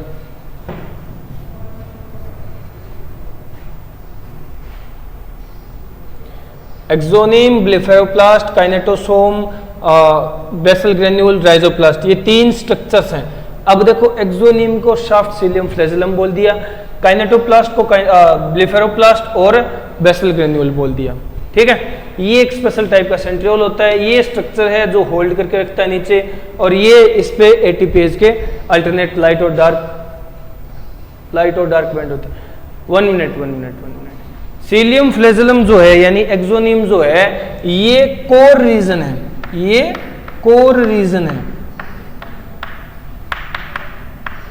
कोर रीजन होता है, ठीक है। और इसके अंदर अरेंजमेंट होती है 9+2 की, इसके अंदर अरेंजमेंट होती है 9+2 की, 9+2, ठीक है। जबकि जो होता है ना ब्लेफेरोप्लास्ट या बेसल ग्रेन्यूल, इसके अंदर अरेंजमेंट होती है 9+0 की, इसके अंदर 9+0 की अरेंजमेंट होती है माइक्रोट्यूब्यूल्स की, ठीक है। अब एक बार और स्क्रीनशॉट ले लो, ठीक है। मेरी मिस्टेक थी, मैंने जल्दी में यहाँ 9+2 लिखने की बजाय 9+0 लिख दिया था, ठीक है।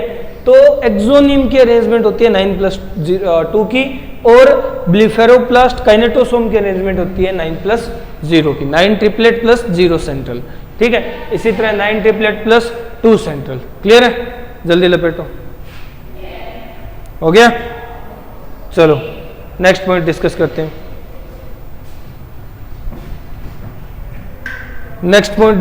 हैं।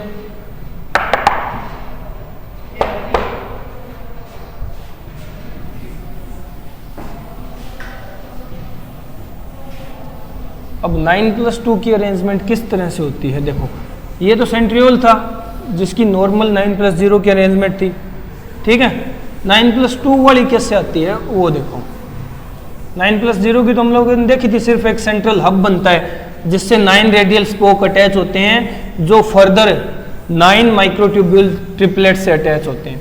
अब 9+2 की अरेंजमेंट किस तरह से आएगी वो देखना है, ठीक है।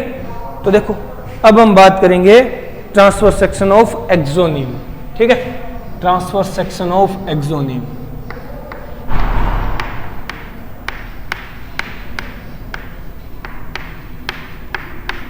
Transverse section of axoneme. Axoneme बोल दो, सीलियम बोल दो, फ्लैजेलम बोल दो, शाफ्ट बोल दो, एक ही बात है। ठीक है, अब इसका ट्रांसवर्स सेक्शन कैसा होता है देखो। पहली बात, ये सीलिया और फ्लैजेला की एक्सोनीम या मतलब शाफ्ट है, तो इसके ऊपर सेल मेम्ब्रेन की कवरिंग होना तो जरूरी है, बनता ही है। ठीक है, बट हम बाद में बनाएंगे, पहले अंदर से स्टार्ट करते हैं स्ट्रक्चर बनाना, इंटरनल स्ट्रक्चर। अरे यार देखो, मैंने कहा कि 9+2 की अरेंजमेंट होती है, तो सेंटर में इस तरह से दो प्रेजेंट होते हैं। क्या दो क्या होते हैं? ये सेंट्रल माइक्रोट्यूब्यूल कह सकते हो तुम लोग इन्हें, और इनसे अटैच होते हैं बाकी 9। ठीक है, वो किस तरह से अटैच होते हैं तो देखो, इनके बाहर इस तरह से दो सेंट्रल शीथ प्रेजेंट होती है। फिर मैं इकट्ठा बनाऊं तो देखो, इनके बाहर इस तरह की अरेंजमेंट होती है सेंट्रल शीथ की, और सेंट्रल शीथ होती हैं दो। ठीक है, तो इसके पार्ट कर दूं।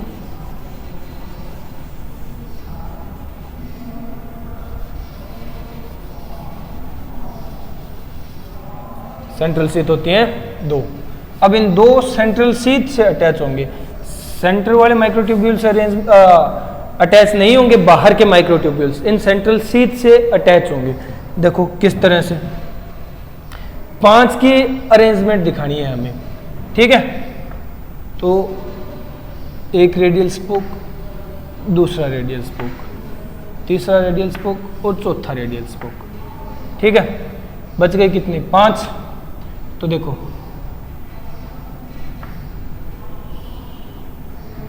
तीसरा, चौथा, एक साइड थोड़े से ज़्यादा होते हैं, डिफरेंस आ जाता है एक रेडियल स्पोक का। ठीक है, एक साइड एक रेडियल स्पोक का डिफरेंस आ जाता है, क्योंकि 9 ट्रिपलेट है ना। देखो अब ट्रिपलेट बनाते हैं, अब ट्रिपलेट बनाते हैं तो इसमें ट्रिपलेट नहीं होंगे, इसमें डुप्लेट होंगे, इस चीज़ का भी ध्यान देना। ठीक है, मैं तब से ट्रिपलेट इसीलिए कह रहा था क्योंकि स्टार्टिंग में कंफ्यूज ना हो जाओ, जब स्ट्रक्चर बनाएंगे तब अपने आप समझ आ जाएगा कि ट्रिपलेट नहीं, ट्रिपलेट के बजाय डुप्लेट होते हैं। ठीक है, और डुप्लेट की स्ट्रक्चर भी स्पेशल होती है।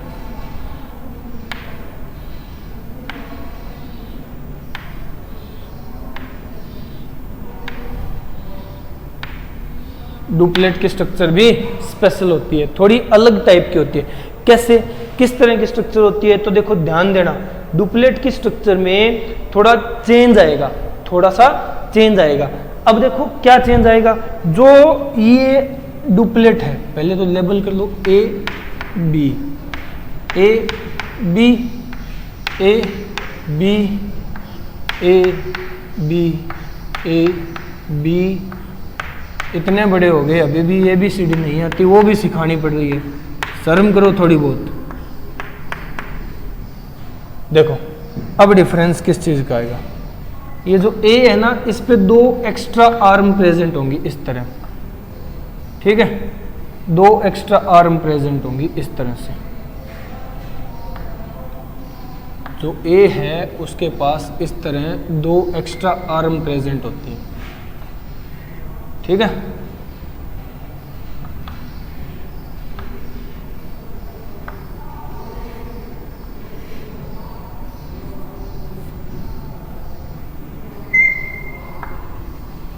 इस तरह से 2 एक्स्ट्रा आर्म प्रेजेंट होती है ए के पास। ए जो माइक्रोट्यूब्यूल है उसके पास 2 एक्स्ट्रा आर्म प्रेजेंट होती हैं। ठीक है, ये एक्स्ट्रा आर्म स्पेशल स्ट्रक्चर है। ठीक है, जो मॉडिफिकेशन के तौर पे आया है, जो मॉडिफिकेशन के तौर पे आया है। अब इन्हीं को निपटाना है हमें। ये सारे स्ट्रक्चर हो गए। अब देखो इन स्ट्रक्चर के साथ साथ ये कनेक्टेड होते हैं, ये सारे माइक्रोट्यूब्यूल आपस में कनेक्टेड होते हैं। ये कनेक्टेड कैसे होते हैं? ये कनेक्टेड होते हैं ए और बी लिंकर से, ए और बी लिंकर से। अब इन्हें ए बी लिंकर बोल दो या बी ए लिंकर बोल दो, एक ही बात है।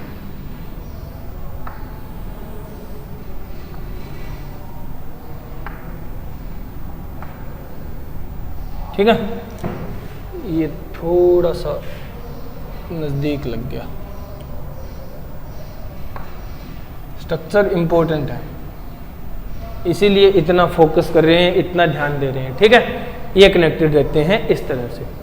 अब देखो, अब ये बाहर से कवर्ड है, अब ये बाहर से कवर्ड है किससे? बाहर कवरिंग किस चीज की होगी? बाहर कवरिंग है सेल मेम्ब्रेन की। बाहर किसकी कवरिंग है? बाहर कवरिंग है सेल मेम्ब्रेन की। देखो सेल मेम्ब्रेन की कवरिंग क्यों कह रहा हूं मैं? सेल मेम्ब्रेन की कवरिंग इसीलिए कह रहा हूं क्योंकि ये सीलिया और फ्लैजेला है। ये क्या है? सीलिया और फ्लैजेला है। सीलिया फ्लैजेला के थोड़े से डिफरेंस होते हैं क्योंकि ये मॉडिफिकेशन है, ये मॉडिफिकेशन है। क्लियर है? समझ गए? चलो अब निपटाते हैं। ठीक है, अब निपटाते हैं। अब करते हैं लेबलाइज। अब करते हैं लेबलाइज। तो ये स्ट्रक्चर क्या है? ये अगर मैं बाहर भी निकाल के बताऊं ना, देखो ये स्ट्रक्चर क्या है? ये है टू सेंट्रल माइक्रोट्यूब्यूल्स, माइक्रोट्यूब्यूल्स, दो सेंट्रल माइक्रोट्यूब्यूल्स है। ठीक है, और ये इन दोनों को लिंक करने वाला पार्ट है जिसको कहते हैं लिंकर। ये है लिंकर। ठीक है, अब ये स्ट्रक्चर क्या है? ये स्ट्रक्चर है central sheath. Central sheath, central sheath का काम, सेंट्रल शीथ का काम है कवर करना, कवर टू सेंट्रल माइक्रोट्यूब्यूल्स। दो सेंट्रल माइक्रोट्यूब्यूल्स को कवर करके रखती है सेंट्रल शीथ। ठीक है, ये सबसे बाहर आउटर पार्ट, ये सबसे बाहर वाला आउटर पार्ट ये क्या है? ये है सेल मेम्ब्रेन। ये क्या है? ये है सेल मेम्ब्रेन। ठीक है, अब देखो ये स्ट्रक्चर क्या है? ये स्ट्रक्चर ये है माइक्रोट्यूब्यूल के, माइक्रोट्यूब्यूल डुप्लेट, माइक्रोट्यूब्यूल डुप्लेट जो कि नंबर में होते हैं, इनके नंबर हैं 9। ठीक है, 9 है संख्या में। क्लियर है? और ये स्ट्रक्चर्स क्या हैं? ये है रेडियल स्पोक, रेडियल स्पोक। उसी तरह जिस तरह इसमें थे सेंट्रियोल में, ये कितने होते हैं? ये भी नंबर में होते हैं 9। ठीक है, ये भी नंबर में होते हैं 9। और ये स्ट्रक्चर क्या है? ये है A B linker, A B linker है। ठीक है, ए बी को लिंक करने वाला स्ट्रक्चर है, ए बी लिंकर हो गया ना सारे पार्ट लेबलाइज। तो ये होता है क्या? एक्सोनिम का ट्रांसफर सेक्शन। किसका ट्रांसफर सेक्शन? एक्सोनिम का ट्रांसफर सेक्शन। अब देखो इसे समझने की कोशिश करो कि मैंने एक्सोनिम का ट्रांसफर सेक्शन कैसे बनाया है। मैंने कहा था 9+2 की अरेंजमेंट होगी। 9 तो पेरिफेरल और 2 सेंट्रल। 9 तो क्या है? पेरिफेरल है और 2 सेंट्रल है। ठीक है, 2 सेंट्रल है। अब देखो एक स्ट्रक्चर, एक पार्ट होता है, एक स्ट्रक्चर होता है जिसको कहते हैं, जैसे ये है, ये लिंकर हो गया। ठीक है, ये लिंकर हो गया। इसी स्ट्रक्चर को हम लोग कहते हैं, ये क्या है? ये है इंटर डुप्लेट ब्रिज। ठीक है, या फिर इंटरडुप्लेट ब्रिज इसे ना कह करके हम लोग देखो किस तरह के स्ट्रक्चर को, ये एक तरह से इस लिंकर को भी हम इंटरडुप्लेट ब्रिज बता सकते हैं। यहाँ कंफ्यूजन हो जाएगा इसलिए रफ कर रहा हूँ ये पॉइंट वैसे बिल्कुल ठीक है, इसमें कोई दिक्कत वाली बात नहीं है, बट ये कंफ्यूजन क्रिएट कर देगा क्योंकि डुप्लेट हम लोगों ने बाहर भी 9 डुप्लेट बना लिए और अंदर भी ये एक डुप्लेट ही तो है, 2 माइक्रोट्यूब्यूल का जोड़ा ही तो है, ठीक है, तो ये भी डुप्लेट है, इसलिए कंफ्यूजन हो जाएगा कि मैं किस डुप्लेट के बारे में बात कर रहा हूँ और किसे इंटरडुप्लेट ब्रिज बता रहा हूँ, ठीक है। तो ये लिंकर ठीक है, वो ए बी लिंकर ठीक है, कंफ्यूज हो जाओगे कि कौन से, जबकि है ये भी इंटरडुप्लेट ब्रिज और ये भी इंटरडुप्लेट ब्रिज है, ठीक है, दोनों में कोई दिक्कत नहीं है, बट कंफ्यूजन ना हो इसलिए रफ कर दिया।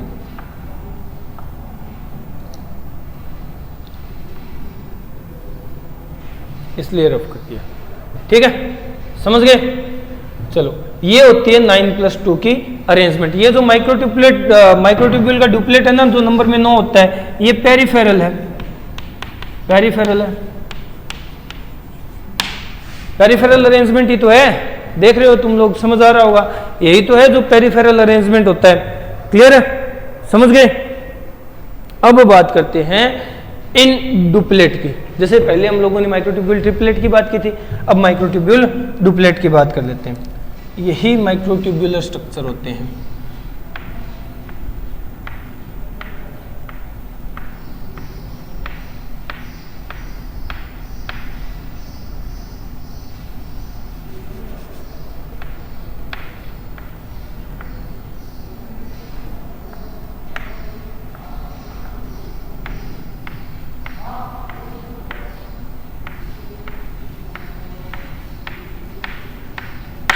यही डुप्लेट है, ठीक है। डुप्लेट क्या है, ये ए है, ये बी है और ये ए बी से अटैच आर्म होती हैं, ये ए बी से अटैच आर्म होती हैं।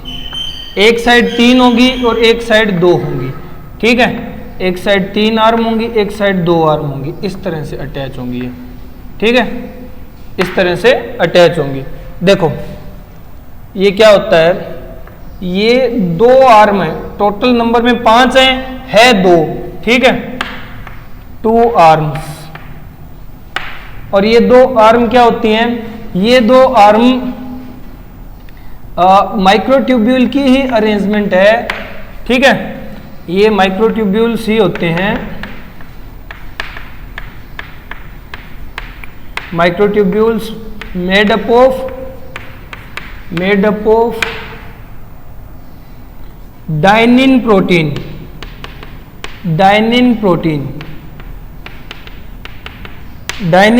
की बनी हुई होती है, विच एक्ट एज एटीपेज, जो एटीपेज एंजाइम की तरह एक्ट करती है, एटीपेज एंजाइम जो एटीपेज एंजाइम की तरह एक्ट करती है। एटीपेज एंजाइम की तरह एक्ट करने का मतलब क्या होता है, ये एटीपी को तोड़ देती हैं किसमें, ADP plus IP plus energy, plus में क्या है, एनर्जी। अभी एनर्जी तुम्हें दिखाई नहीं दे रहा होगा, बड़े लफड़े हैं भाई। प्लस में क्या है, एनर्जी।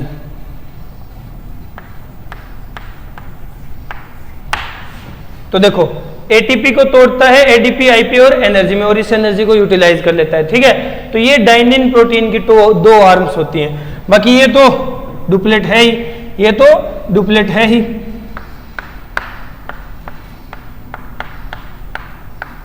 ये तो डुप्लेट है, ठीक है, जो किस चीज का बना हुआ है, कॉन्ट्रैक्टाइल ट्यूबुलिन प्रोटीन, ठीक है, कॉन्ट्रैक्टाइल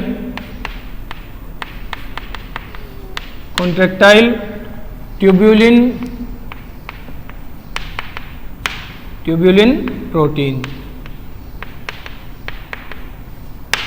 ठीक है, समझ गए। 2 आर्म वाला लफड़ा भी सोल्व हो गया, समझ गए ना। ये पॉइंट, ये इंपॉर्टेंट पॉइंट है, इस पे क्वेश्चन आते हैं और क्वेश्चन पूछा गया है इस चीज पे। एनर्जी जो बनती है ना, वो किस लिए यूज होती है, डायनिन प्रोटीन जो एनर्जी बनाता है सीलियरी मूवमेंट में। तो क्वेश्चन इस तरह से पूछा गया था कि सीलियरी और फ्लैजेलर मूवमेंट जो होती है उस मूवमेंट के लिए एनर्जी कहां से आती है, तो एनर्जी एटीपी से आती है। कैसे आती है, डायनिन प्रोटीन की बनी हुई आर्म्स उस एटीपी को तोड़ती हैं, एटीपेज एंजाइम की तरह एक्ट करती है और एनर्जी रिलीज करवाती है। वो एनर्जी यूज होती है किस चीज में, सीलियरी और फ्लैजेलर मूवमेंट के अंदर, ये एनर्जी। ठीक है ना, समझ गए, ये इतना लफड़ा समझ आया, सारा ट्रांसफर सेक्शन समझ आया। अब तो इसमें कोई डाउट नहीं होगा, ठीक है, अब तो कोई डाउट नहीं होना चाहिए। चलो, तो ये है लास्ट पॉइंट सीलिया और फ्लैजेला का, जो कि ट्रांसफर सेक्शन है। ओके, तो आज इस लेक्चर में इतना ही, बाकी हम लोग नेक्स्ट लेक्चर में डिस्कस करेंगे। Okay, good bye.